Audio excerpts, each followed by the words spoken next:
অকর্মার দল, টাকা দিয়ে এক একটা বলদ পুষে রেখেছে আমি। একটা কাজও ঠিকমতো করতে পারে না এরা।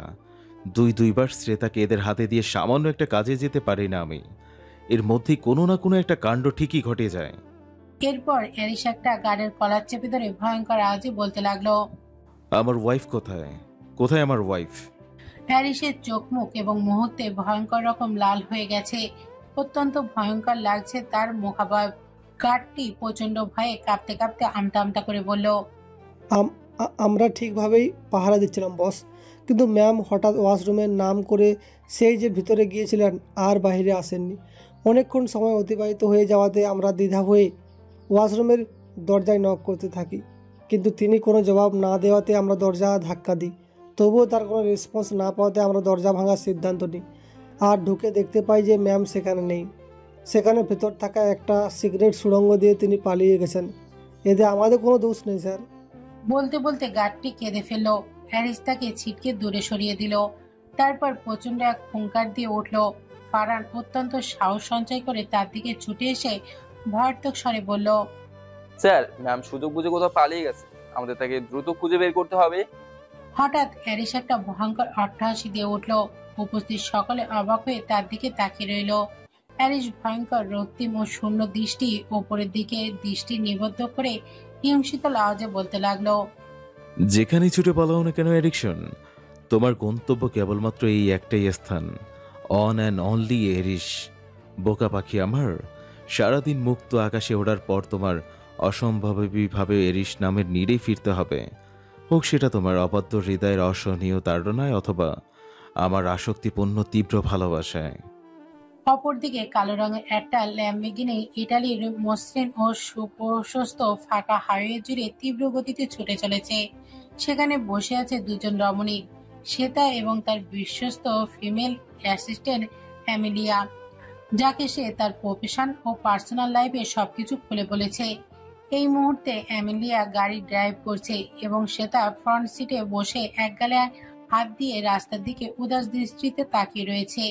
হ্যারিসের কবল থেকে অবশেষে পালাতে সক্ষম হয়েছে, তবে মনে মনে কিছুতেই শান্তি পাচ্ছে না সে। বারবার তার মন উদাস আর বিষণ্ণ হয়ে যাচ্ছে। শ্বেতা তার বিশ্বস্ত টিমের মাধ্যমে খবর পেয়েছে নাদিরা খান ও মাশরাফি খান ইটালি মাফিয়াদের সাথে ষড়যন্ত্র করে নীলিমার এই অবস্থা করার ব্যক্তি অর্থাৎ তার খোঁজ লাগাচ্ছে।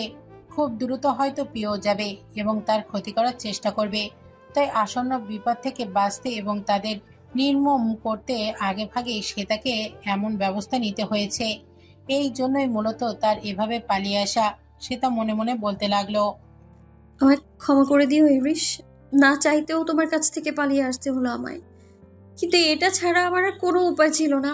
সমস্ত বাধা বিপত্তি মোকাবেলা করে আমাদের চলার পথ মসৃণ করে আমি আবারও তোমার কাছে ফিরে আসব, এটা আমার তোমার প্রতি ওয়াদা রইল। অ্যামেলিয়া শ্বেতার দিকে একবার দৃষ্টি তাক করে গাড়ি ড্রাইভ করতে করতে বলল, স্যারের কাছ থেকে এভাবে পালিয়ে এসে আপনি ঠিক করেননি ম্যাডাম। মানে তুমি কি বলতে চাইছো? মানে স্যারকে সবটা বলে আপনাদের একসাথে মিশন স্টার্ট করা উচিত ছিল। এখন তার থেকে এভাবে পালিয়ে এসে আপনি তাকে ক্রুদ্ধ করে দেওয়ার পাশাপাশি নিজের সেফটির জন্য হারালেন। তবে আমার মনে হয় তিনি প্রতিবারের মতো ঠিকই আপনাকে খুব দ্রুত খুঁজে বের করবেন। আপনার বিপদে প্রতিবারের মতো তিনি ঝাঁপিয়ে পড়বেন।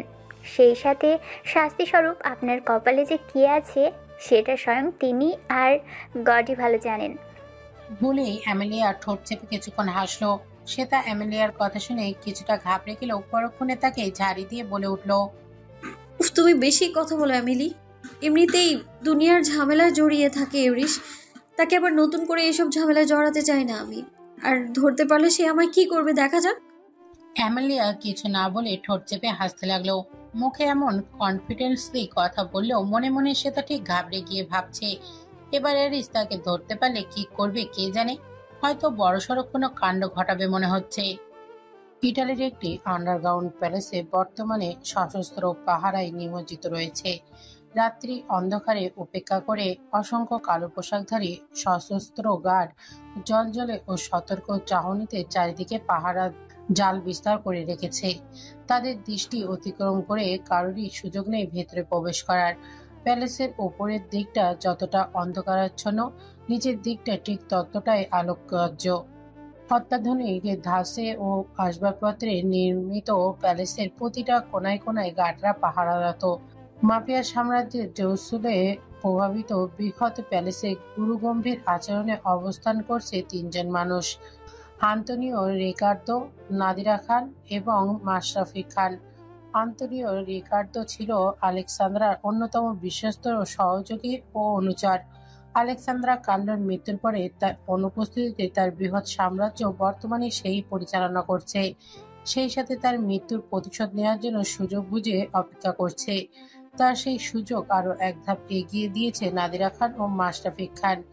রেড ওয়ানের গ্লাসে চুমুক দিতে দিতে আন্তরিত রিকার্দো তীক্ষ্ণ দৃষ্টিতে কিছুক্ষণ নাদিরা খান ও মাশরাফি খানকে পর্যবেক্ষণ করলেন।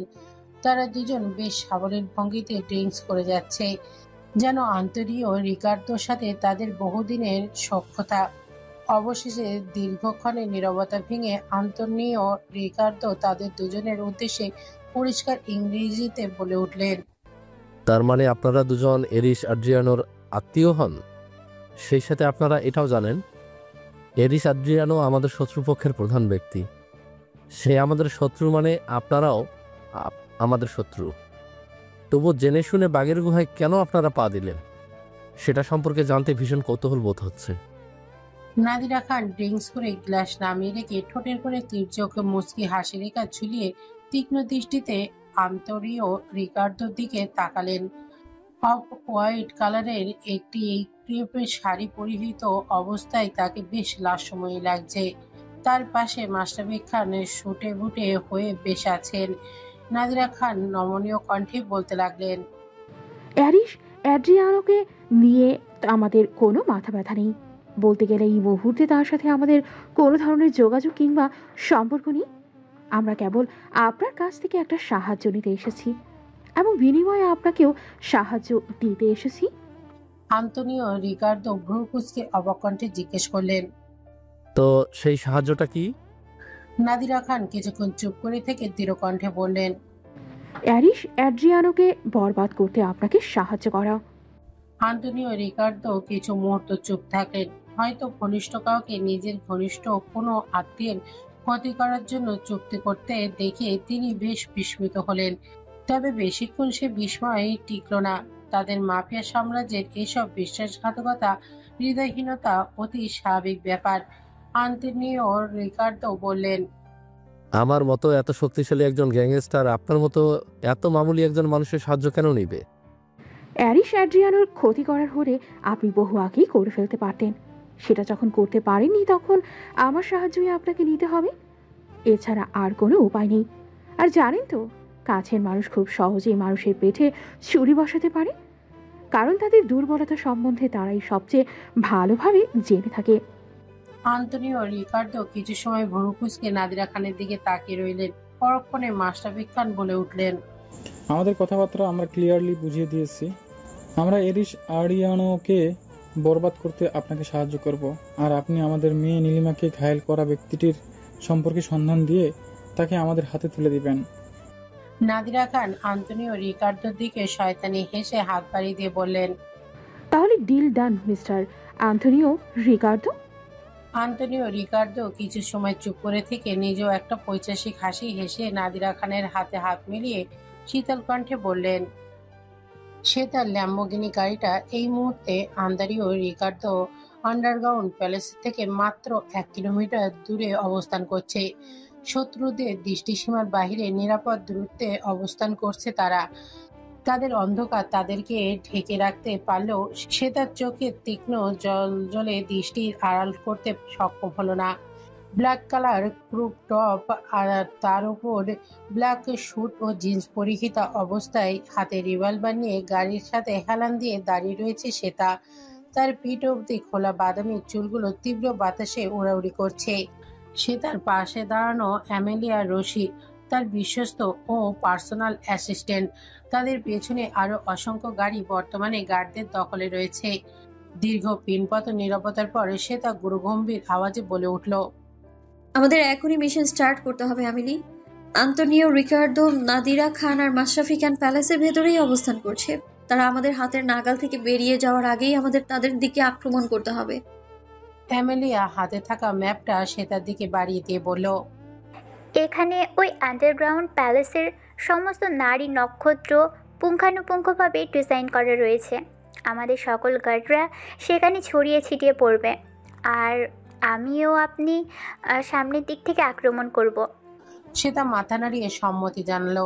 তারপর কিছুটা দূরত্বে সেই প্যালেসের দিকে তাকিয়ে থাকতে থাকতে হিমশীতল কণ্ঠে বলল, আজকের মধ্যেই ওদের সর্বনাশের সূচনা হবে আমার হাতে। ওদের ধ্বংস সুনিশ্চিত করে তবেই দম নেব আমি। আমার অতীত যারা বরবাদ করে দিয়েছে, আমি তাদের ভবিষ্যৎ নির্মূল করে দেব। তীব্র গতিতে গাড়ি ড্রাইভ করে যাচ্ছে ফারহান। তার পাশে বসে আছে স্বয়ং মাফিয়া বাস অ্যারিশ অ্যাড্রিয়ানো। তাকে বাইরে থেকে বর্তমানে ভীষণ শান্ত দেখালেও ভেতরে ভেতরে সে আগ্নেয়গিরি লাভার উত্তোলীয় হচ্ছে। সেটা সম্পর্কে বেশ ভালোভাবে অবনত রয়েছে ফারহান। তাই ভেতরে ভেতরে সে ভয় পেলেও বাইরে থেকে নিজেকে যথাসম্ভব শান্ত রাখল সে। অ্যারিশের বুকাটি চাইরন গাড়িটি অনুসরণ করছে একই ব্র্যান্ডের আরও এক ডজন গাড়ি। মিলানের ব্যস্ত হাইওয়ে জুড়ে গাড়িগুলো প্রচণ্ড গতিতে সক্রিয় ভঙ্গিতে এগিয়ে চলছে, যেন কোনো মহাযজ্ঞ উদ্ঘাটন করতেই তাদের এই দাম্ভিক পথ চলা। একটা সর্বনাশের সূচনা হওয়ার জন্য তারা সদবলে প্রস্তুত।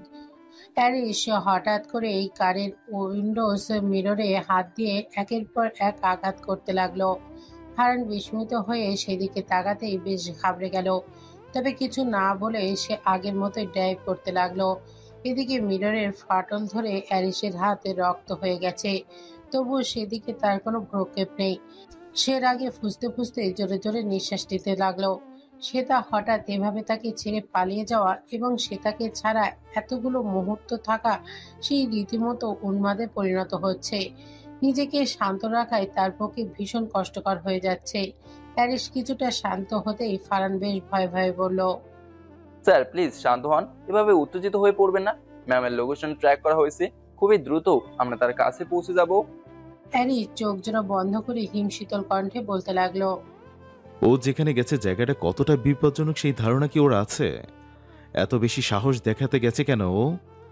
এখন ওর কিছু যদি হয়ে যায়, আমি নিজেও জানি না তখন আমি কি করব। শুধু জানি ধ্বংস করে দেব সবকিছু।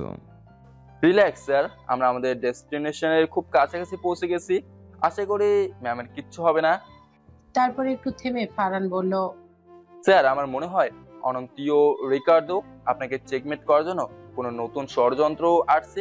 নাহলে সুদূর বাংলাদেশ থেকে নদিয়া খান আর মাশরাফি খানকে তাদের কাছে ছুটে আসবে।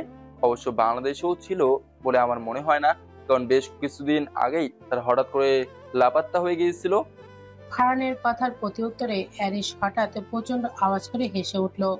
ক্রমশ তার হাসির আওয়াজ ভয়ানক অট্টহাসিতে রূপান্তরিত হলো। ফারহান অবাক দৃষ্টিতে তার দিকে তাকিয়ে রইল।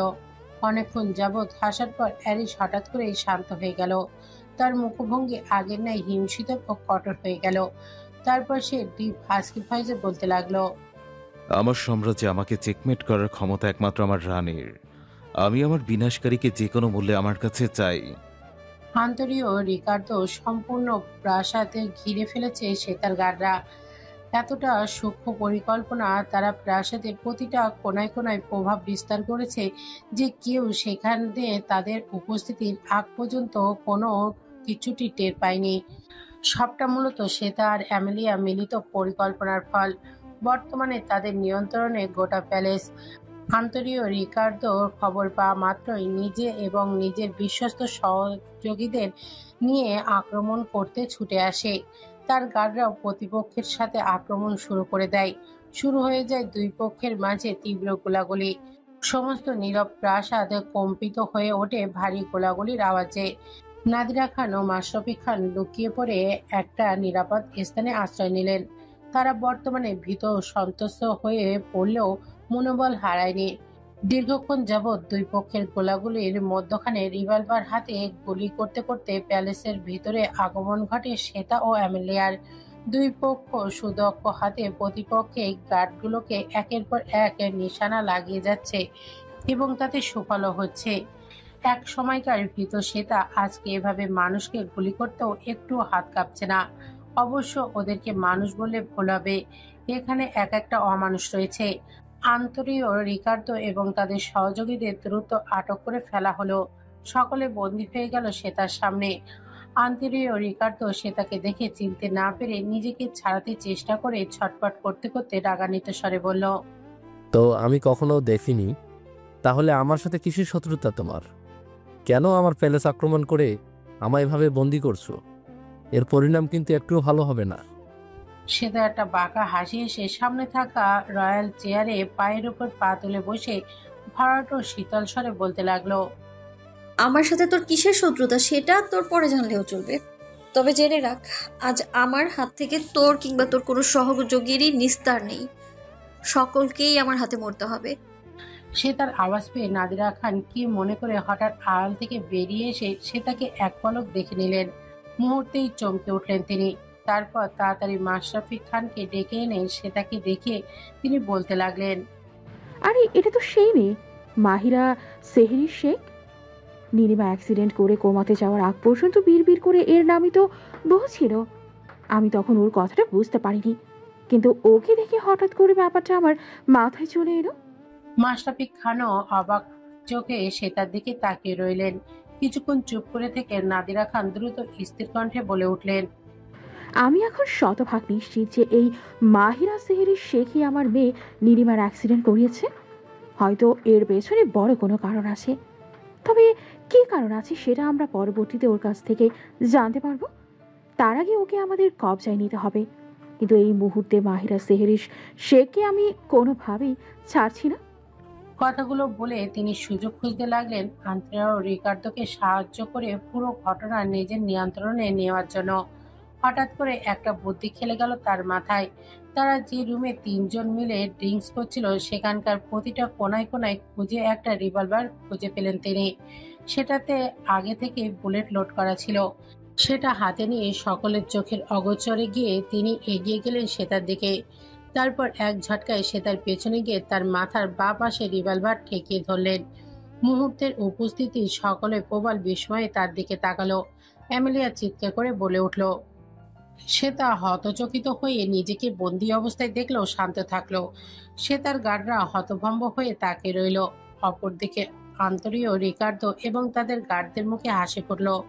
নাদিরা খান শ্বেতার দিকে তাকিয়ে চিবিয়ে চিবিয়ে বললেন, এবার তোমার খেলা শেষ মাহিরা সেহরি শেখ, অনেক খেলেছো তুমি, এবার আমরা তোমার সাথে খেলবো। তারপরে শ্বেতার গার্ডদের উদ্দেশ্যে নাদিরা খান বললেন, তোমরা সবাই গান নামিয়ে স্যারেন্ডার করো বলছি, না হলে তোমাদের ম্যামকে আর জীবিত রাখতে পারবে না। শ্বেতার চোখের ইশারায় অ্যামেলিয়া এবং তাদের গার্ডরা তাদের গান নামিয়ে রাখলো। আন্তরিও, রিকার্দোর গার্ডরা মুহূর্তেই তাদের বন্দি করে ফেললো। এদিকে আন্তরিও রিকার্দো ছাড়া পেয়ে কুটিল হাসতে হাসতে শ্বেতার কাছে এসে দাঁড়ালো। তারপর হঠাৎ নিজের মুখভঙ্গি প্রচন্ড কঠোর করে শ্বেতার চুলের মুঠি ধরে তার গালে একের পর এক থাপ্পড় মারতে লাগলো। শ্বেতার দুই গাল প্রচন্ড লাল হয়ে নাক ও ঠোঁটের কোনা বেয়ে অনর্গল রক্ত বেরোতে লাগলো। তবুও শ্বেতা একটা আওয়াজ পর্যন্ত করলো না। অ্যামেলিয়া শ্বেতার এই অবস্থা থেকে কাঁদতে লাগলো। তাদের গার্ডরা অসহায় ভঙ্গিতে মাথা নিচু করে নিল। আন্দ্রিও, রিকার্দো শ্বেতাকে ঝটকা মেরে মেঝেতে ফেলে দিয়ে তার পেটের উপর একের পর এক আঘাত করতে লাগলো। শ্বেতা ব্যথায় কুঁচকে গিয়ে বেশ জোরে একটা আর্তনাদ করে উঠল। আন্দ্রিও, রিকার্দো শ্বেতার মুখের কাছে হাঁটু ভেঙে বসে হিসে হিসে আওয়াজ করতে করতে বলল, খুব বেশি সাহস হয়ে গিয়েছিল তোর, তাই না? আমার সাথে পাঙ্গা নিতে গিয়েছিলি, এবার দেখ তোর ঠিক কি হাল করি আমি। পাশ থেকে নাদিরা খান এগিয়ে এসে সে তার দুই চোয়াল শক্ত করে চেপে ধরে দাঁতের দাঁত চেপে বলতে লাগলো, তুই আমার মেয়ের এই হাল করেছিস তাই না, এবার তোরও আমি ঠিক একই হাল করব। বলেই সে তাকে পাশে থাকা হকি স্টিক দিয়ে একের পর এক আঘাত করতে লাগলো নাদিরা খান। সে তা প্রচন্ড ব্যথায় কুঁকড়ে গেল। রক্তাক্ত হয়ে গেল তার সমস্ত শরীর। তবু তার মুখ দিয়ে আর একটাও আর্তনাদ পর্যন্ত বেরোলো না। মাশরাফি খান এগিয়ে এসে নাদিরা খানের উদ্দেশ্যে বললেন, এত কষ্ট কেন করছো নাদিরা? সোজাসুজি একে ওপরে পাঠিয়ে দিলেই তো হয়। বলেই মাশরাফি খান সেও নিজের হাতে থাকা রিভলভার দিয়ে সে তাকে শুট করতে যাবে। অমনি তীব্র গতিতে একটা শক্তিশালী বুলেট এসে তার হাতে বিদ্ধ হয়ে গেল। প্রচন্ড জোরে এক আর্তনাদ করে রিভলভার ছিটকে ফেলে দিলেন মাশরাফি খান। তারপর হাত চেপে ধরেন অসহনীয় যন্ত্রণায়। নাদিরা খান, আন্তরিও, রিকার্দো সহ উপস্থিত বাকিরা তাকালো বুলেটের উৎস স্থানের দিকে। তৎক্ষণাৎ তাদের দৃষ্টিগোচর হলো সম্পূর্ণ হোয়াইট আউটফিটে সহকারে অত্যন্ত সহর্গ নিয়ে দাঁড়িয়ে থাকা অ্যারিশ অ্যাড্রিয়ানোর দিকে। তার এক হাতে একটি রিভলভার ধরে রাখা, অপর হাতে মার্বোল ব্র্যান্ডের একটি সিগারেট চেপে ধরে রয়েছে। তার চোখ জোড়া হিমশীতল হয়ে রয়েছে, অথচ সেখান থেকে যেন ভয়ঙ্কর আগ্নেয়গিরির জ্বলন্ত লাভা উদ্গৃহীত হচ্ছে। তার পাশে দাঁড়ানো ফারহান এবং কয়েকশো সশস্ত্র গার্ড। সে তার রক্তাক্ত ও আহত শরীর নিয়ে ধীর গতিতে অ্যারিসের দিকে তাকালো। অজান্তেই তার ঠোঁটের কোণে ফুটে উঠল এক টুকরো প্রশান্তির হাসি, যেন এমন কিছু ঘটবে তার দৃঢ় বিশ্বাস ছিল। অপরদিকে অ্যারিসের দৃষ্টি সেটার দিকে স্থির হতেই তার প্রচন্ড শীতল ও ভয়ঙ্কর লালামিয়া আচ্ছাদিত চোখের জোড়াতে নেমে এলো এক অমানীয় ও তীব্র যন্ত্রণায় সুস্পষ্ট ছায়াপাত। কিন্তু সেটা চোখ ব্যতীত শরীরের অন্য কোনো অঙ্গে প্রদর্শনীয় হলো না। এতে বেশ অবাকই হলো সেটা। হ্যারিসের উপস্থিতি টের পেতে আন্তরিও, রিকার্দো, গার্ডরা একের পর এক গুলিবর্ষণ শুরু করলো। পাল্টা আক্রমণ চালালো হ্যারিসের গার্ডরাও। মুহূর্তেই আবার কিছুক্ষণ আগের পরিস্থিতির ন্যায় রূপ নিল সমগ্র মাফিয়া প্রাসাদ। হ্যারিস নিজেও অত্যন্ত দক্ষ ভঙ্গিতে একের পর এক শুট করে প্রাণ কেড়ে নিতে লাগলো অগণিত গার্ডের। তার প্রতিটি আক্রমণে শয়ে শয়ে মৃতদেহ পড়ে যেতে লাগলো মেঝেতে। মুহূর্তেই মৃতদেহের সংখ্যা কয়েক গুণ বৃদ্ধি পেয়ে গেল। পরিবেশ আগের থেকেও বহুগুণ ভয়ানকভাবে রূপ নিল। রক্তের সমুদ্রের ন্যায় হয়ে গেল সম্পূর্ণ ফ্লোর। বারুদ ও রক্তের বিভৎস দুর্গন্ধ ছেয়ে গেল চারিপাশ। এক সময় সবকিছুকে উপেক্ষা করে সে তার নিকট স্থির পদক্ষেপে এগিয়ে গিয়ে তার দিকে কিছুক্ষণ শীতল দৃষ্টি নিক্ষেপ করে রাখলো অ্যারিস। সে তার চোখ জোড়ায় আশার আলো জ্বলে উঠল, কিন্তু অ্যারিস নির্লিপ্ত চাহনি থেকে সে পুরোপুরি দমে গেল। অ্যারিস সে তার কাছে হাঁটু ভেঙে বসে তাকে একটানে নিজের কোলে তুলে নিল। সে তার দিকে অসহায় দৃষ্টিতে তাকিয়ে থাকলেও সেই দৃষ্টি অন্যদিকে সরিয়ে নিল। সে তাইতে ভীষণ আশাহত হলো। হৃদয়ে এক তীক্ষ্ণ যন্ত্রণা অনুভব করলো সে। তবুও তার নিস্তেজ শরীরটা চুপচাপ পড়ে রইল অ্যারিসের দুই বাহু বন্ধনের মাঝে। এদিকে সে তাকে কোলে করে নিয়ে যেতে দেখে নাদিরা খান দ্রুত কদমে অ্যারিসের সামনে এসে তার পথ আটকে দাঁড়ালেন। অ্যারিস ভুরু কুঁচকে তার দিকে কিছুক্ষণ অত্যন্ত তীক্ষ্ণ ও শীতল দৃষ্টিতে তাকিয়ে থাকলো। নাদিরা খান তাতে ভ্রুক্ষেপ না করে দ্বিধান্বিত কণ্ঠে বলে উঠলেন। হঠাৎ করে অ্যারিসের ঠোঁটের কোণে খেলা করে গেল এক ভয়ানক ঐচ্ছিক হাসি, যেটা দেখে নাদিরা খানের অন্তরাত্মা পর্যন্ত কেঁপে উঠল।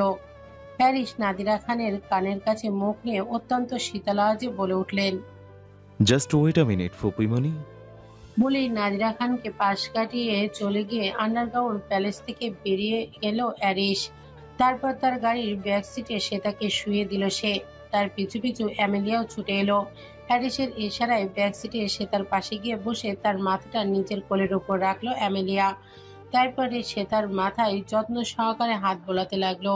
হ্যারিস নিজের হাতের ফার্স্ট এড বক্স থেকে সরঞ্জাম বের করে সে তার আহত স্থানগুলোতে ব্যান্ডেজ করে দিয়ে তার শরীরের রক্তপাত সাময়িকভাবে বন্ধ করে দিল। পুরোটা সময় সে ছিল নির্লিপ্ত, আর সে তার চোখ জোড়ার দিকে কাতর দৃষ্টিতে তাকিয়েছিল। কাজ শেষে অ্যারিস ফারহানের উদ্দেশ্যে গম্ভীর স্বরে আদেশ করল, এক্ষুনি ওকে নিয়ে শহরের সবচেয়ে বেস্ট হসপিটালে অ্যাডমিট করিয়ে দেবে। কিন্তু স্যার আপনি। যেটা বলেছি সেটা শোনো ফারহান। ফারহানের আর সাহস হলো না দ্বিতীয় কোনো কথা বলার। ড্রাইভিং সিটে বসে দ্রুত গাড়ি স্টার্ট দেয় সে। হ্যারিস পিছু ঘুরে চলে যেতে নিলেও কি ভেবে যেন সে তার দিকে ফিরে তাকায়। সে তা তখনও নিশ্চল দৃষ্টিতে তার দিকেই তাকিয়ে রয়েছে, যেন চোখ দিয়ে অসংখ্য কিছু বলতে চলেছে সে অ্যারিসকে। হ্যারিসের অনুভূতি লোকানোর এক অদম্য শক্তি রয়েছে। নিজের ভেতরে পাওয়ার সমান ঘূর্ণিঝড় বয়ে চললেও সেটা বাইরে প্রকাশ করতে পারে না সে। একমাত্র শ্বেতা তার জীবনে প্রবেশ করার পর থেকেই এই নিয়মের ব্যতিক্রম ঘটতে শুরু করেছিল। তবে আজ বহু বছর পর সেই অনুভূতি যেন পুনরায় ফিরে এসেছে। পেয়সীর এই বিধ্বস্ত অবস্থায় তাকে ভেতরে ভেতরে সম্পূর্ণ রক্ত পিপাসু বানিয়ে দিলেও অভিমানের তীব্রতা সেটাকে বাহিরে প্রবেশ করতে দিল না। অন্তত শ্বেতার সামনে নিজের ভয়ঙ্কর রূপকে প্রকাশ করলো না সে। ফারানের গাড়ি দৃষ্টিসীমার আড়ালে চলে যেতেই অ্যারিশ পুনরায় রিভলভার বুলেট লোড করতে করতে ঠোঁটের কোণে এক ভয়ানক হিংস্র পৈশাচিক হাসি ফুটিয়ে এগিয়ে চলল প্যালেসের উদ্দেশ্যে। প্যালেসের ভেতরে তখন মৃত্যুপুরীর আবহ বিরাজ করছে। আন্তরীয় রিকার্দো, নাদিরা খান, মাশরাফি খান এবং অ্যারিশ ও শ্বেতার অবশিষ্ট গার্ডরা ব্যতীত আর একটি প্রাণও জীবিত নেই। শত্রুপক্ষের গুরুত্বপূর্ণ 3 জনকে বাঁচিয়ে রাখা হয়েছে মূলত অ্যারিশের নির্দেশে। অ্যারিশের সম্পূর্ণ সাদা আউটফিটে রক্তে লাল জবজবে হয়ে গিয়েছে। তাকে দেখে এই মুহূর্তে মৃত্যুপুরীর কোনো ভয়ানক দণ্ডমানবের মতো লাগছে। সহস্র হিংস্র হায়নারা প্রতিচ্ছবি যেন সে। অ্যারিশকে দেখেই রুহু কেঁপে উঠল আন্তরিও রিকার্দো, নাদিরা খান এবং মাশরাফি খানের। তারা অ্যারিশের পায়ের কাছে হাঁটু ভেঙে লুটিয়ে পড়ে কাঁদতে কাঁদতে প্রাণভিক্ষে চাইতে লাগলো। অথচ অ্যারিশের চোখে মুখে খেলা করছে এক নিদারুণ ভয়ঙ্কর প্রতিশোধের আগুন। এখনো তার চোখের সামনে ভাসে শ্বেতার রক্তাক্ত দেহখানি, তার যন্ত্রণাদায়ক চক্ষু যুগল। অ্যারিশের চোখের ইশারায় তার গার্ডদের কিছু একটা নির্দেশ দিতেই তারা অস্ত্র শস্ত্র সজ্জিত একটি বড় বক্স টেনে নিয়ে এলো। তারপর 4 জন গার্ড আন্তরিও রিকার্দোর 4 হাত পা ভালো মতন ধরলো। অ্যারিশ কোনো কথা না বলে বক্সের ভিতর থেকে একে একে ছুরিগুলো বের করে আন্তরিও রিকার্দোর পোশাক খুলে ফেলে জীবন্ত অবস্থায় তার শরীরের চামড়া ছিঁড়ে নিতে লাগলো। সাথে সাথে আন্দ্রেও রিকার্দো ভয়ানক আর্তনাদে কম্পিত হয়ে উঠল গোটা প্যালেস। নাদিরা খান আর মাশরাফি খান মুখ চেপে ধরে চোখ মুখ খিচে বন্ধ করে নিলেন। অ্যারিশ একে একে আন্তরিও রিকার্দো সমস্ত হাড় থেকে মাংস আলাদা করে নিতে লাগলো। তার শেষ নিঃশ্বাস থাকা অবধি অ্যারিশের এই নৃশংসতা চলল। তারপর তার প্রাণ পাখি উড়ে গেল, তার হাড্ডিগুলো গুঁড়ো গুঁড়ো করতে লাগলো সে। মাশরাফি খান কাঁদতে কাঁদতে অ্যারিশের পা ধরে ক্ষমা চাইতে চাইতে প্রাণ ভিক্ষে চাইতে লাগলো, কিন্তু অ্যারিশ তাতে বিন্দুমাত্র পরোয়া না করে তাকেও একইভাবে ভয়ানক মৃত্যু দিল। তারপর তার আর আন্দ্রেও রিকার্দোর মাংস ও হাড়গুলো সালফুরিক অ্যাসিডের মাধ্যমে গলিয়ে দিল। তারপর অ্যারিশ ভয়ানক ভঙ্গিতে নাদিরা খানের দিকে এগিয়ে যেতে লাগলো। এতে নাদিরা খানের আত্মা যেন খাঁচা ছাড়ার উপক্রম হলো। মেঝেতে 2 হাতে ভর দিয়ে ক্রমশ পেছাতে লাগলেন তিনি, আর বারবার অ্যারিশের কাছে ক্ষমা চাইতে লাগলেন। নাদিরা খানের দেয়ালে পিঠ ঠেকে গেলে তিনি সেখানে বসেই তীব্র ভয়ে কাঁপতে লাগলেন। তার চোখ বেয়ে অনর্গল অশ্রু ঝরতে লাগলো। অ্যারিশের মুখের দিকে এই মুহূর্তে আর তাকানো যাচ্ছে না। ভয়ানক বিধ্বস্ত আর ভয়ঙ্কর নরখাদকের মতো লাগছে তাকে দেখতে। অ্যারিশ নাদিরা খানের কয়েক মুহূর্ত ভয়ানক ও হিংস্র দৃষ্টিতে পর্যবেক্ষণ করলো। তারপর পৈশাচিক হিংস্র হিসিয়ে কণ্ঠে বলতে লাগলো, মিসেস নাদিরা খান, জানতে চেয়েছিলেন ওই মেয়েটা আমার কে হয়, যাকে বাঁচানোর জন্য শত শত গার্ড নিয়ে এসে আমি ধ্বংসযজ্ঞ চালাচ্ছি? তাহলে শুনে নিন, ওই মেয়েটি হলো আমার অ্যাডিকশন, আমার প্রাণ ভোমরা, আমার আসক্তিপূর্ণ ভালোবাসা। ওকে ছোঁয়া তো দূরে থাক, ওর দিকে কেউ চোখ তুলে তাকালেও আমি তাদেরকে ঠিক এই রকমের ভয়ানক পরিণতি দিই। আর সেখানে আপনারা তো ওকে রীতিমতো রক্তাক্ত করে ফেলেছেন। বাকি 2 জনের পরিণতি তো স্বচক্ষে দেখলেন, আপনিও তো তাদের মধ্যে একজন ছিলেন, তাই না? তবে চিন্তা করবেন না, আপনারও শাস্তি অনিবার্য, তবে সেই শাস্তির ধরনটা হবে একটু ভিন্ন, ঠিক আপনার বড় ভাই নাহিয়া নাহরার খানের মতো। কথাগুলো বলেই একটা ভয়ঙ্কর পৈশাচিক অট্টহাসি দিয়ে উঠল অ্যারিশ। সেই ভয়ানক হাসি তীব্র শব্দে প্রকম্পিত হয়ে উঠল গোটা আন্ডারগ্রাউন্ড প্যালেস। ইটালির মেলনে অত্যন্ত শীর্ণ স্থানীয় ও মর্যাদাপূর্ণ প্রাইভেট হসপিটাল হলো হিউম্যানিস্টান রিসার্চ হসপিটাল। সেটাই 8ম তলায় একটি ভিআইপি কেবিনে বেডে অবস্থানে অসুস্থ ও আদ্যশোয়া অবস্থায় পড়ে রয়েছে শ্বেতা। বেশ কিছুক্ষণ আগে তার জ্ঞান ফিরেছে, তবে শরীরের আঘাতপ্রাপ্ত বিভিন্ন স্থান এখনো ব্যান্ডেজে মোড়ানো। শারীরিক ব্যথা কিছুটা কমে গেলেও শরীর এখনো বেশ দুর্বল। তার পাশে এই মুহূর্তে অবস্থান করছে অ্যামেলিয়া এবং ফারান। শ্বেতা তাদের দিকে এক দৃষ্টিতে তাকিয়ে থাকলেও কোনো প্রকার কথা বলছে না। অ্যামেলিয়া শ্বেতার শিয়রে বসে তার মাথায় আলতোভাবে হাত বুলিয়ে দিতে দিতে জিজ্ঞেস করলো, আর ইউ ওকে ম্যাম? এখন কেমন লাগছে আপনার? শ্বেতা তবুও নিরুত্তর। পাশ থেকে ফারান প্রশ্ন করলো, আপনার প্রপার ট্রিটমেন্ট চলতেছে ম্যাম, সেই সাথে আর্লি রিকভারির জন্য পাওয়ারফুল মেডিসিন দেওয়া হচ্ছে। আশা করছি খুব দ্রুত আপনি পুরোপুরি সুস্থ হয়ে যাবেন। শ্বেতা এবার ফারানের দিকে শূন্য দৃষ্টিতে তাকিয়ে জিজ্ঞেস করলো। উনি আসেননি? ফারান বুঝতে পারলো শ্বেতা এই মুহূর্তে কার কথা জিজ্ঞেস করছে, তাই সে একটা লম্বা দীর্ঘশ্বাস ফেলে মাথা নিচু করে নাবোধকভাবে মাথা নাড়ালো। সে তার মনটা আবারও ভীষণ বিষণ্ণ হয়ে পড়ল। সে বিষণ্ণ স্বরে বলল, আমার উপর খুব অভিমান করেছে বুঝি সে? আপনি তো তার কাছে কোনো কিছু স্বীকার করেননি। তিনি বহুবার জানতে চাওয়া সত্ত্বেও নিজের আসল পরিচয় গোপন করেছেন, এমনকি তাকে ফাঁকি দিয়ে পালিয়ে পর্যন্ত গিয়েছিলেন, যার জন্য আজকে আপনার এই দুরবস্থা হয়েছে। একটাবার ভাবতে পারছেন স্যারের মনের উপর দিয়ে এই মুহূর্তে ঠিক কি চলছে? সে তার দু চোখ বেয়ে কয়েক ফোঁটা অশ্রু গড়িয়ে পড়ল। সে ভেজা কণ্ঠে বলল, আমি আপনার স্যারকে সমস্ত সত্যি জানিয়ে দিব ফারহান। সেটা আপনার জন্য ভালো হবে ম্যাম। তাদের কথাবার্তার মাঝখানে হঠাৎ কেবিনের দরজা খুলে ভেতরে প্রবেশ করলো ভ্যালেরিয়া। তারপর তড়িৎগতিতে ছুটে এসে সে শ্বেতার কাছে ছুটে গেল। তাকে মূলত ফারানি সে তার অসুস্থতার খবরটা জানিয়েছে, তবে কি কারণে তার এমন অবস্থান হয়েছে সেটা জানায়নি। ভ্যালেরিয়া শ্বেতাকে জড়িয়ে ধরে উদ্বিগ্ন কণ্ঠে বলতে লাগলো, তুই ঠিক আছিস তানভি? কি অবস্থা হয়ে গেছে তোর? কি করে এমনটা হলো? জানিস আমি কতটা চিন্তিত হয়ে পড়েছিলাম তোর এমন অবস্থার কথা শুনে। আমি ঠিক আছে ভ্যালেরি, তুই একদম চিন্তা করিস না। সামান্য একটু অ্যাক্সিডেন্ট হয়েছিল। সামান্য একটু অ্যাক্সিডেন্ট? এটাকে তুই সামান্য অ্যাক্সিডেন্ট বলছিস? নিজেকে একবার ভালো মতো দেখেছিস? এভাবে দুই বান্ধবীর টুকটাক কথোপকথন আর খুনসুটি চলতে থাকলো। এদিকে অ্যামেলিয়ার নজর হঠাৎ গিয়ে ঠেকলো বলিষ্ঠ দেহি ও সুদর্শন ফারানের উপর। শুরু থেকেই তাকে তীক্ষ্ণ নজরে পর্যবেক্ষণ করে আসছিল সে। বলা বাহুল্য তখন থেকেই তাকে মনে ঠাঁইও দিয়ে ফেলেছিল সে। কিন্তু বেচারার বিবাহিত জীবন সম্পর্কে সে মোটেও অবগত নয়।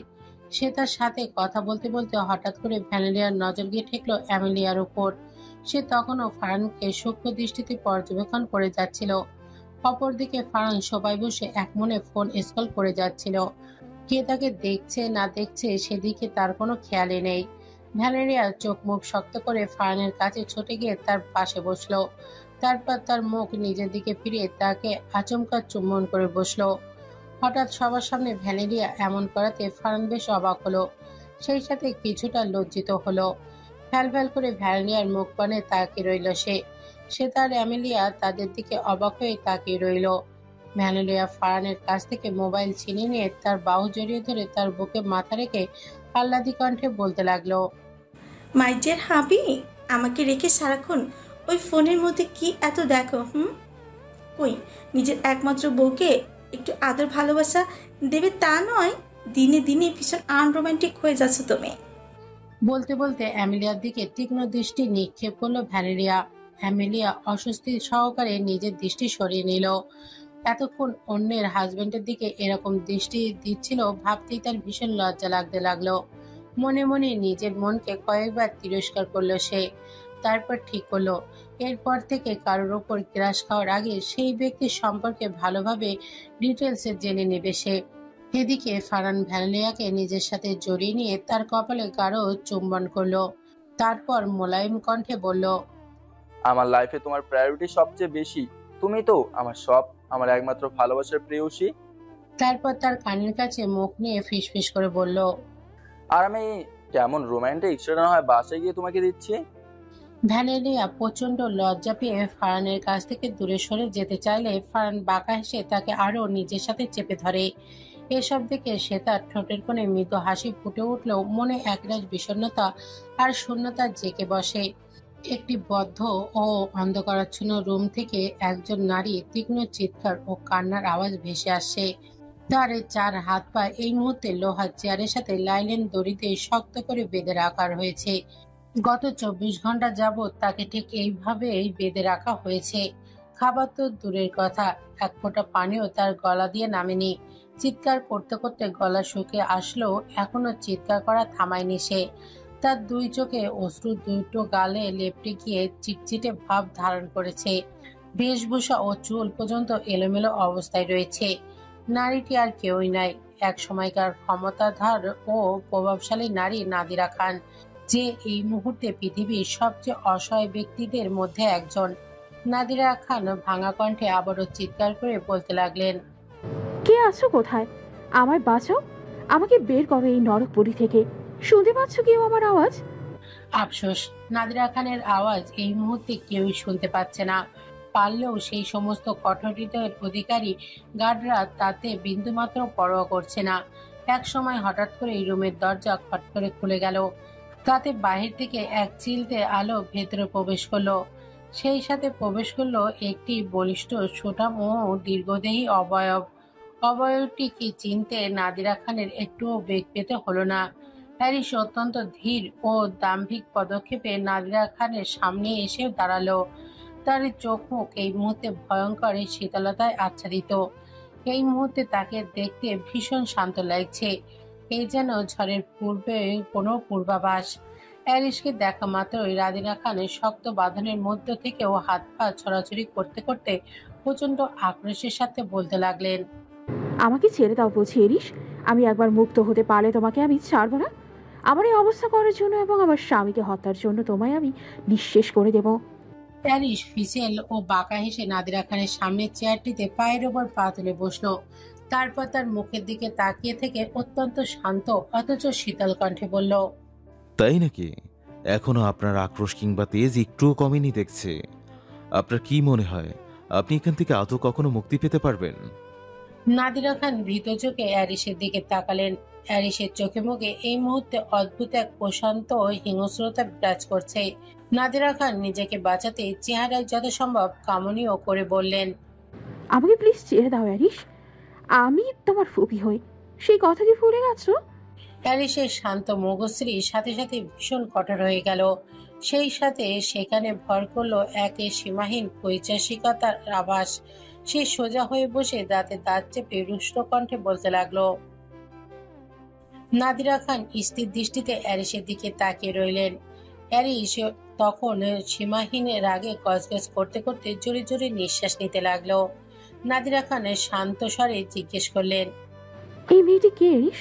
সেটা ছাড়া অন্য কোনো মেয়ের জন্য তো তোমার এমন উতরা হওয়ার কথা নয়। তাহলে কি মেয়েটি? হ্যারিস নাদিরা খানের কথা সম্পূর্ণ হওয়ার আগেই দ্রুত কণ্ঠে বলে উঠল, হ্যাঁ, ঠিক ধরেছেন। এই মেয়েটি আর কেউ না, আমার অ্যাডিকশন, আমার স্ত্রী সেতা মুবাশিরা।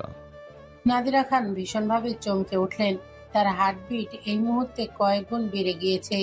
তিনি অত্যন্ত উত্তেজিত কণ্ঠে বলতে লাগলেন, কিন্তু এমনটা কি করে হতে পারে? ওকে তো। বাকি কথা সম্পূর্ণ করতে পারলেন না নাদিরা খান। আর একটু হলেই নীলিমার নাম তার মুখ দিয়ে বের হয়ে আসতো। ওর নাম জানতে পারলে অ্যারিস ওকে আস্ত আর জীবন্ত রাখবে না।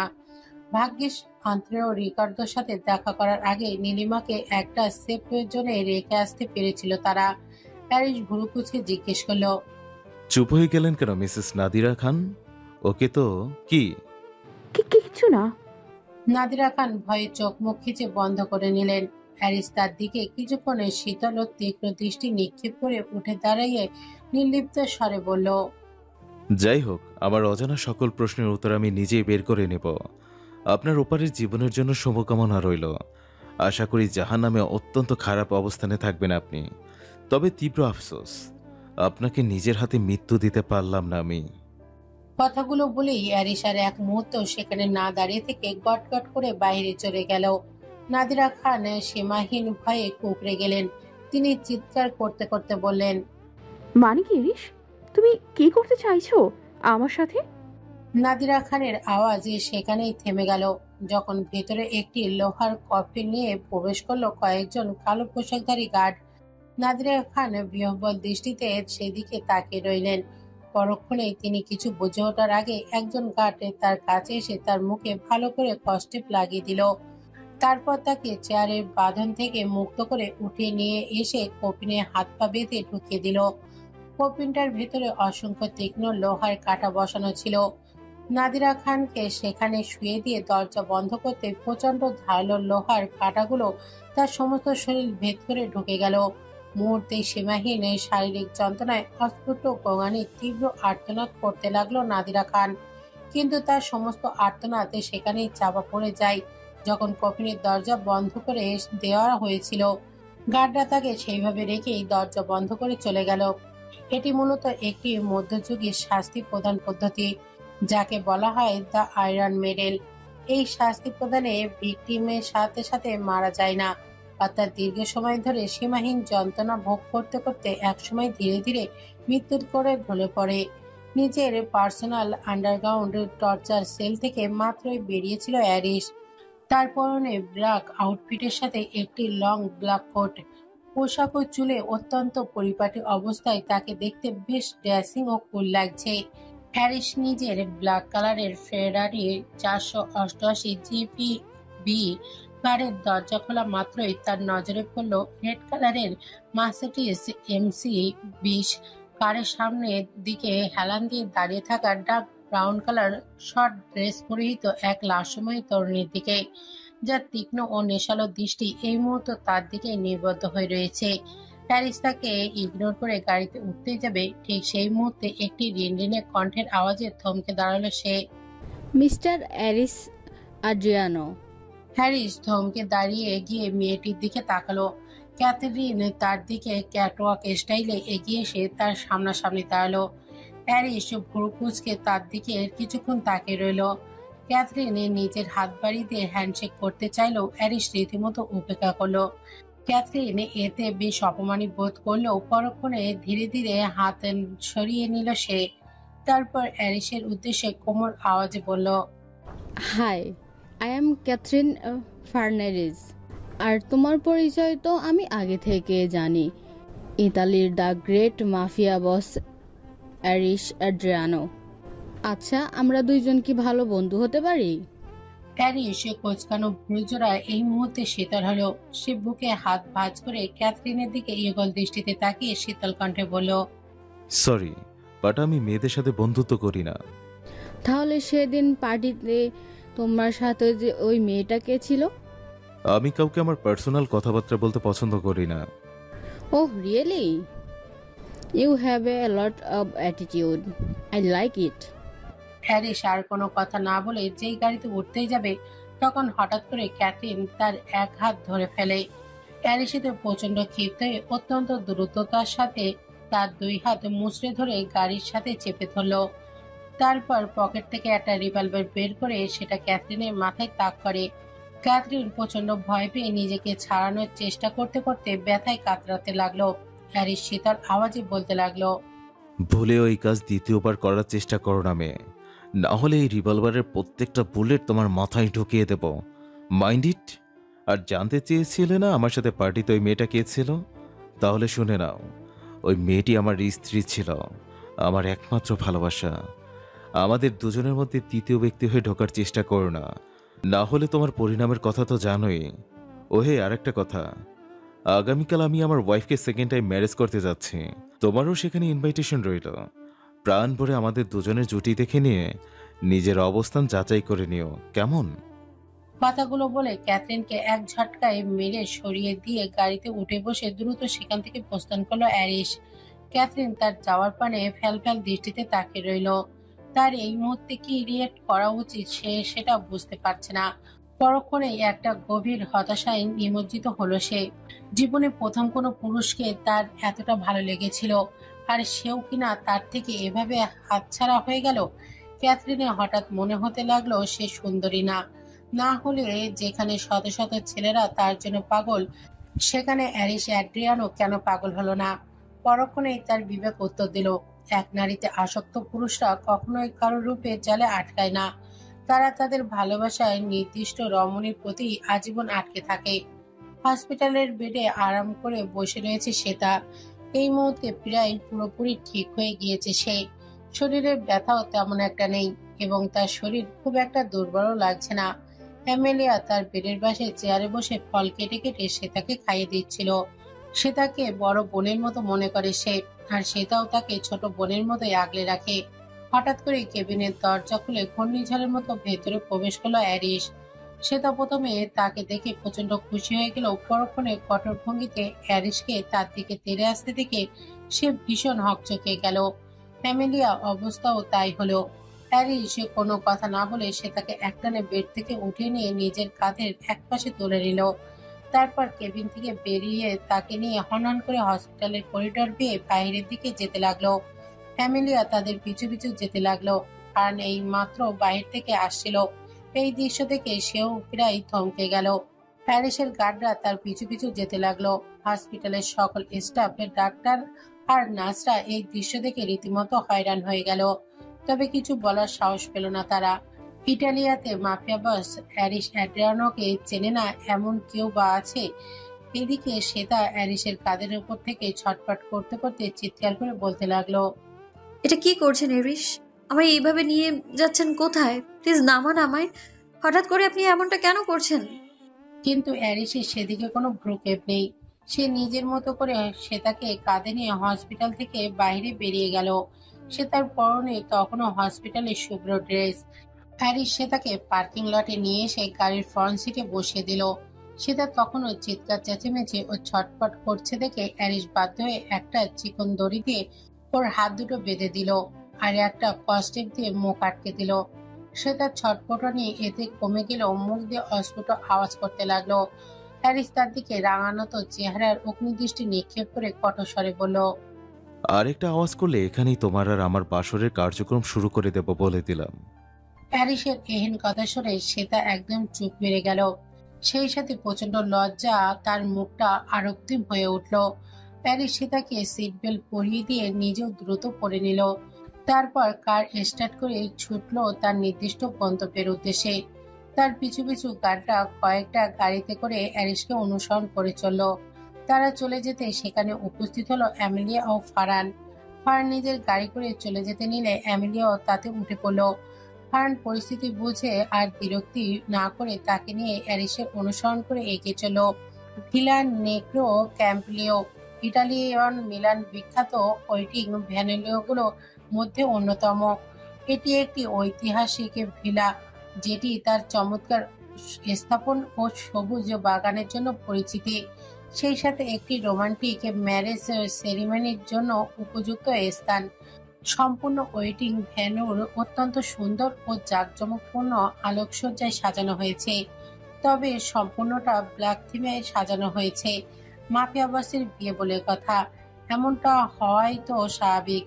বিশাল বড় সবুজ বাগান, মাঝখান জুড়ে অত্যাধুনিক ও অসংখ্য ফুল দিয়ে মোড়ানো স্টেজ তৈরি করা হয়েছে, যার সামনের দিকে রয়েছে প্রাচীরে ঘেরা একটি নন্দাকিন পুল এবং পুলের মাঝখান দিয়ে একটি লম্বা ব্রিজ তৈরি করা হয়েছে। সম্পূর্ণ ব্রিজ ও স্টেজটা আলোকসজ্জায় এবং অত্যন্ত সুন্দরভাবে ডেকোরেশন করা। রাত্রির মধ্যে এই চোখ ধাঁধানো সৌন্দর্য এক রোমান্টিক আবহের সৃষ্টি করছে। সেটা একটি গর্জিয়াস ও ফ্যাশনেবল ব্ল্যাক কালার ওয়েডিং বল গাউন পরিহিত অবস্থায় ব্রেডেড ফুল আপলোড ও হেয়ার স্টাইলে স্টেজের উপর বসে রয়েছে। তার সঙ্গে শোভা পাচ্ছে দুর্বল ও মহামূল্যবান কিছু black diamond jewellery. Western bridal মেকআপে আজ তাকে অসামান্য সুন্দরী লাগছে।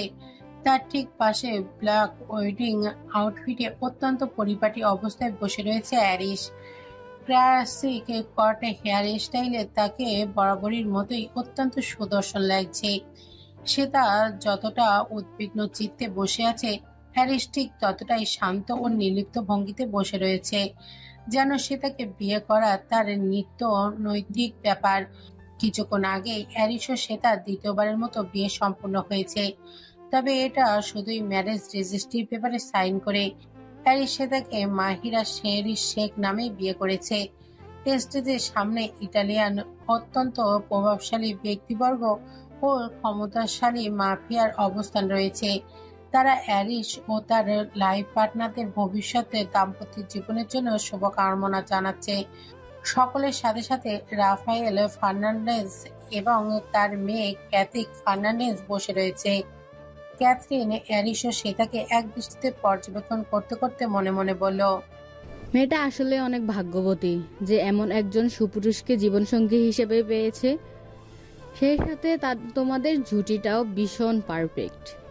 সকলের করতালির আওয়াজে উপেক্ষা করে অ্যারিস শ্বেতার কানের কাছে মুখ নিয়ে ফিসফিস করে বলল, নিজের দ্বিতীয় বিয়ে নিয়ে কেমন অনুভূতি করছো শ্রেতা মুবাশিরা?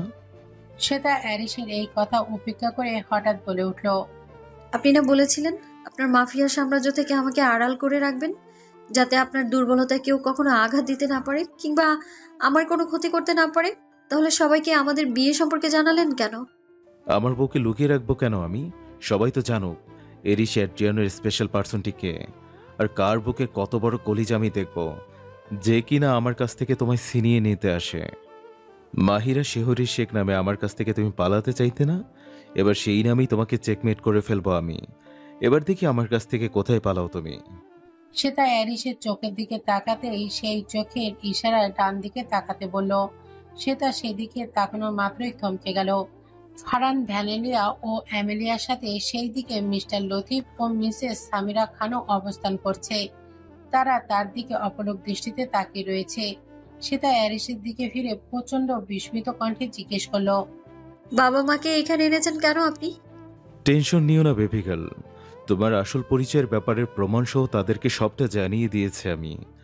তোমাকে আমার কাছ থেকে কোনোভাবে কেড়ে নিতে চাইলে আমি তাদের কাছ থেকে তোমাকে কেড়ে নিব, এই বলে ব্ল্যাকমেইলও করেছে। তাই তাদের এই মুহূর্তে চুপ করে থেকে সবটা মেনে নেওয়া ছাড়া আর দ্বিতীয় কোনো উপায় নেই। বারবার আমায় এভাবে জোর করে বিয়ে করে কি মজা পান আপনি? মাফিয়া ওয়েডিং তো আর নর্মাল ওয়েডিং এর মতো হবে না, তাই না সুইটহার্ট? তারপর কিছু একটা মনে পড়তেই অ্যারিস চকিতে শ্বেতার দিকে ফিরে তাকালো। তারপর তার ঠোঁটের কোণে হাসি আরো বিস্তর হলো। সে শ্বেতার কোমর পেঁচিয়ে ধরে নিজের একদম কাছাকাছি টেনে এনে তার কানের কাছে ফিসফিস স্বরে বলল, তাহলে অবশেষে স্বীকার করে নিলে যে এটা তোমার দ্বিতীয় বিয়ে আর তুমি শ্রেতা মুবাশিরা। শ্বেতা একটা প্রলম্বিত শ্বাস নিয়ে নিজেকে শান্ত করে বলল, হ্যাঁ, স্বীকার করছি। সেই সাথে আপনাকে আরো অজানা কিছু সত্য জানানোর আছে, যেগুলো এতদিন আপনি আমার কাছ থেকে জানতে চেয়েছিলেন। প্যারিস স্থির দৃষ্টিতে শ্বেতার দিকে তাকিয়ে রইল। শ্বেতার ঠোঁটের কোণেও ফুটে উঠল এক রহস্যময় বাঁকা হাসি। প্যারিসের চোখে মুখে যেন মুহূর্তেই তীব্র জিজ্ঞাসা এবং চাপা অস্থিরতা ফুটে উঠল। শ্বেতা দুই হাত দিয়ে লতার ন্যায় প্যারিসের ঘাড় পেঁচিয়ে ধরে তার মুখের একদম কাছাকাছি নিজের মুখ নিয়ে তার ঠোঁট আলতো করে চুম্বন করে দিল। তারপর হাসকে কণ্ঠে বলে উঠল, get ready for a new revenge my sweet and handsome snuggle burg. Paris সূক্ষ্ম বাঁকা হাসে সে হঠাৎ সামনের দিকে তাকিয়ে হাতের ইশারায় সকলকে উল্টো দিকে ঘুরতে বলল। সাথে সাথেই উপস্থিত সকল মানুষ উল্টো দিকে ঘুরে গেল এবং যারা ঘুরল না তাদেরকে গার্ডরা উল্টো দিকে ঘুরিয়ে দিল। সবাই অন্যদিকে ঘুরতেই অ্যারিসে তার গাঢ় লিপস্টিকের প্রলেপ দেওয়া ঠোঁটের জোড়ায় ডিপলি কিস করতে লাগলো। সেটাও অ্যারিসের পুরুষালী ঠোঁট জোড়ায় একইভাবে চুম্বন করে তার সাথে তাল মেলাতে লাগলো। প্রায় 5 মিনিট পরে দুজনেই ক্লান্ত হয়ে একে অপরের কপালে কপাল ঠেকে জোরে জোরে নিঃশ্বাস নিতে লাগলো। সেইভাবে থেকেই অ্যারিস চোখ দুটো বন্ধ করে ধীর অথচ ডিপ ভয়েসে বলে উঠল, এবার কিন্তু তোমায় মোটেও দুর্বল হলে চলবে না অ্যাডিকশন। প্রমাণ করে দিতে হবে তুমি এরিশ অ্যাড্রিয়ানোর কোয়ালিফাইড পার্টনার। সেটাও দুই চোখ বন্ধ করে শান্ত অথচ দৃঢ় কণ্ঠে জবাব দিল, আগের মিশনে পরিস্থিতির প্রতিকূলতা ও স্বল্প অভিজ্ঞতার জন্য আমি ব্যর্থ হয়েছিলাম, but now I will definitely prove that I am your qualified partner. নিকশ কালো অন্ধকার গগন অজস্র তারকারাজির প্রভাবে ফুটন্ত শুভ্র ফুলের ন্যায় জ্বলজ্বল করছে। আজ আকাশে চাঁদের দেখা নেই। অমাবস্যার ঘন কালো অন্ধকার মিলান শহরকে মোটেও অন্ধকারাচ্ছন্ন করতে পারেনি। তাই তো গভীর রাত্রেও নিদ্রাহীন মিলান শহর আলোকসজ্জা এবং লক্ষাধিক জনমানুষের আনাগোনায় মুখরিত। আর কিছুদিনের মধ্যেই স্নোফলের সিজন শুরু হয়ে যাবে, তাই এখন থেকেই কনকনে শীত শীত অনুভব হচ্ছে। মিলানের বিখ্যাত রুফটপ ভবনের নাম হলো গ্যালেরিয়া ভিক্টোরিয়া মেমোরিয়াল। এটি একটি ঐতিহাসিক শপিং গ্যালারি এবং রুফটপের চমৎকার দৃশ্য উপভোগ করা যায়। তবে বর্তমানে গোটা রুফটপ জুড়ে রয়েছে কেবল দুজন নরনারী। দুজনেই লং ওভারকোট পরিহিত অবস্থায় রুফটপের কিনারা ঘেঁষে স্থির চিত্তে দাঁড়িয়ে রয়েছে। কারোর মুখে কোনো কথা নেই, যেন তারা দুঃখ বিলাস করছে অজানা কোনো যন্ত্রণায়। সম্পূর্ণ রুফটপ এরিয়া এরিশ আজ রাতের জন্য বুক করে নিয়েছে। সেখানে কেবল সে এবং শ্বেতা দুজন থাকবে। এরিশ এতক্ষণ যাবৎ হিমশীতল দৃষ্টিতে হাত জোড়া মুষ্টিবদ্ধ করে আকাশের দিকে নীরব তাকিয়েছিল। তার ভেতরে এই মুহূর্তে ক্রোধ, আক্রোশ, হতাশা, বিষণ্ণতা উন্মাদনা, উত্তেজনা, সমস্ত কিছু মিশ্র অনুভূতি অনুভব হচ্ছিল। তার পাশে দাঁড়িয়ে শ্বেতা এখনো নীরবে অশ্রু বিসর্জন করে যাচ্ছে, তবে একটা টু শব্দ অবধি করছে না সে। না অ্যারিসের কাছ থেকে কোনো ধরনের সমবেদনা প্রত্যাশা করছে। ভীত ও সরল মেয়েটা যেন মুহূর্তেই ব্যবধানে নিজের মনটাকে শক্ত করে নিতে পেরেছে। কিছুক্ষণ আগে শ্বেতা নায়ান খানের অ্যারিসকে গুলি করার পরে তাকে নিয়ে হসপিটালে যাওয়ার পরবর্তীতে শ্বেতার হঠাৎ করে উধাও হয়ে যাওয়ার রহস্য, শ্বেতা ও তার সন্তানের প্রতি নীলিমার তীব্র আক্রোশ ও অমানবিক আচরণ, তার সন্তানকে হত্যা, শ্বেতাকে মেরে ফেলতে চাওয়ার প্রচেষ্টা এবং সর্বশেষ নীলিমার উপর প্রতিশোধ নেওয়ার জন্য শ্বেতা মাহিরা রূপে ফিরে আসা, সমস্ত কিছু অ্যারিসকে খুলে বলেছে সে। সবটা শুনে স্তব্ধ হয়ে যায় অ্যারিস। মাহেরা রূপী শ্বেতাকে যখন সে চিনতে পেরেছিল তখন তার গর্ভের নিজের সন্তানকে না দেখতে পেয়ে অ্যারিস প্রচন্ড মর্মাহত হয়ে গিয়েছিল।